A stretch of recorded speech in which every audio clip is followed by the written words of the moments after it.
Hello, you're probably wondering what you're looking at. It probably looks to you old school people like a printer, a Tally T6045, but it actually isn't. It's been highly modified into what we call D.A.L.E, and that stands for D.A.L.E Autonomous Life Form Entity. You can figure that out and do the math on that, and you'll soon discover that this is a prototype robot. It wouldn't look like it. It would probably look like a printer. Maybe your parents had one of these ugly things in the olden days and printed with it in their business, but we've transformed it into a robot. And we're going to show you little things about it. I'm going to ask some questions for the inventor. Or I shouldn't say the inventor, the person that modified all this hellacious, creacious stuff. And you also see I brought into the picture, I don't know if he wants to be on film, but that I'm not going to say name names because I'm very private with people unless they really, exclusively want to be on film. All right. So yeah, you can say hi. I'm Matt. Okay. Yeah. I guess he's not as shy as I thought he was going to be. All right. So here we go. Can you? We're going to open this thing up and show you the basics of it, and hopefully give you an idea of what it is in case you want to build one of these and terrorize your pets or your family or your job. If you happen to work at a fast food place that you hate, you could drive this in, on the day that you quit and raise some hell. So here we go. I'm going to hand the speaking over to you to familiarize us with it, and I'll just ask questions and kind of get an idea of it, and perhaps we can demo it for you. Fair enough. Hi, my name is Landon Fussman. I was working on this till about 12:30 this morning, so forgive me if I'm a little disjointed. We started this project actually a couple years ago and sort of forgot about it, and then I picked it up last week because I need to quit my job at a fast food restaurant. And so I thought that I would design it to go in there and just kind of check things out and maybe get a little rowdy if they don't respect me. But anyway, I'll just kind of show you what's going on. Right now it's actually in a non-lethal configuration, but I'll kind of start with what's in here. I don't know if the camera light's going to pick up that well, but here, if you can get a shot. These are two. Do you have a flashlight? I can wing this. And by the way, everybody, I've never actually operated a camera. I've actually never been authorized to use one. So if my cameramanship is terrible, please forgive me. I'll try to get better.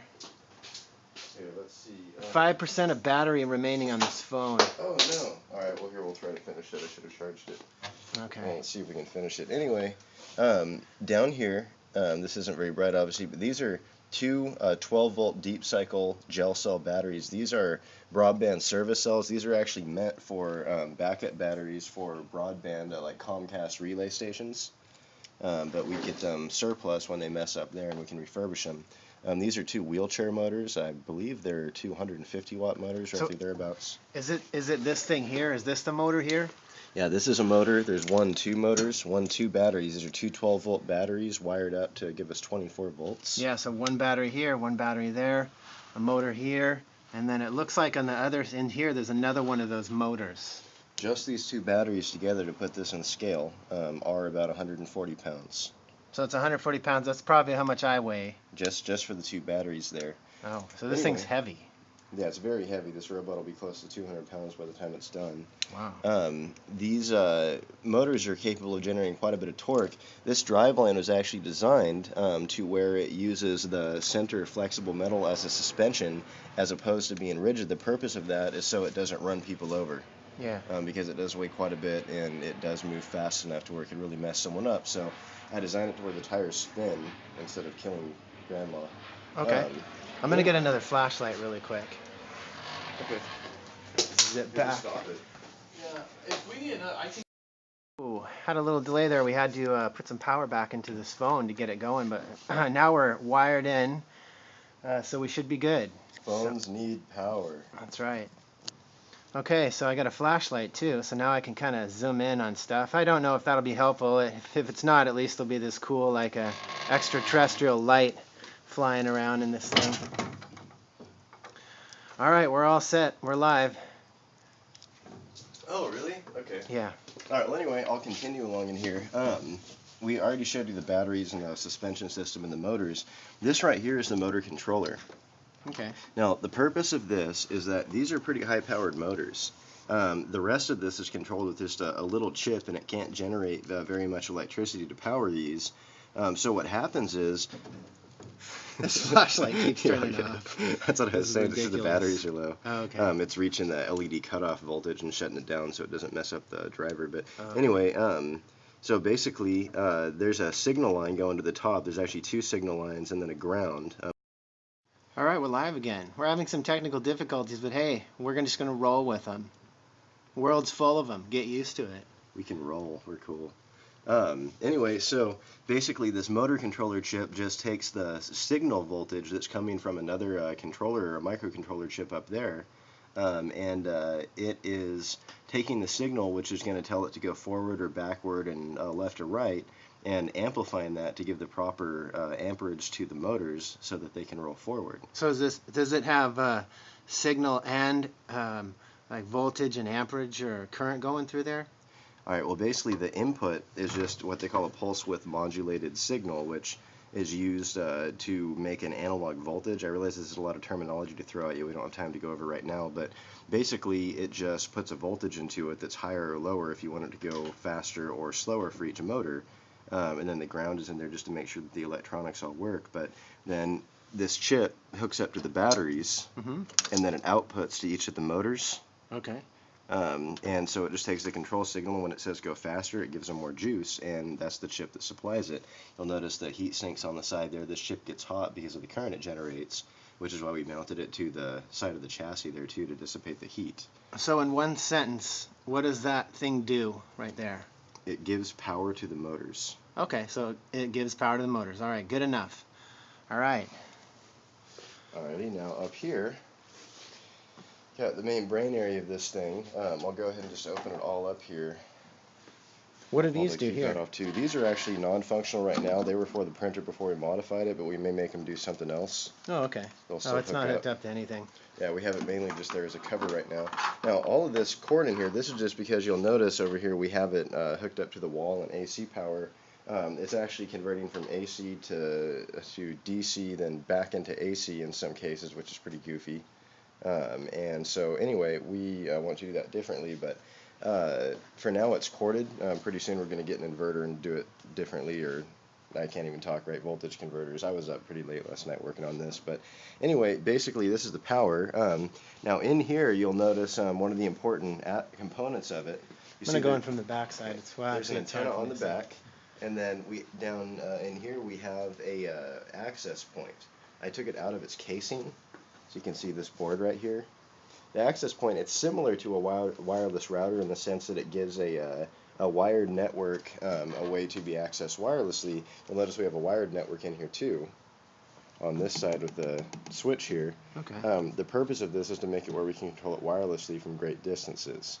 We don't publish the distances we get, but I'm going to say they're great.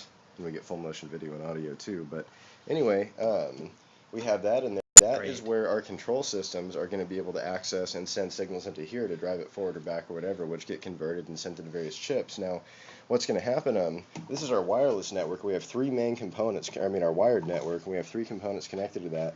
We have our main control laptop, or onboard laptop is one of them. We have the wireless access point connected to give it wireless capabilities. And then we also have this, which is called the NetDuino Plus. This is programmed with the Microsoft Net framework, and it's a C# language. It doesn't have to mean anything to you, but basically it just can control things. We're using a very small percentage of its capabilities now to drive this motor, but here's its power, powered on 7.5 to 12 volts, and right here it's going to get signals through the wireless access point, pumped through the network, and into here, so when we tell it to drive around, it will do so. So what's this job? What's the job of this chip here? Right. This is a microcontroller, and the purpose of a microcontroller is basically just to take computer code that might say like motor go forward, motor go backward, light turn on, light turn off, things like this, that are really in essence very simple, but need computer code to run. It can take those computer code instructions and change the voltages on wires that are used to control things. Now, in this case, this chip has code on it that takes information from my control laptop over here, or my phone. Matt, what are you doing?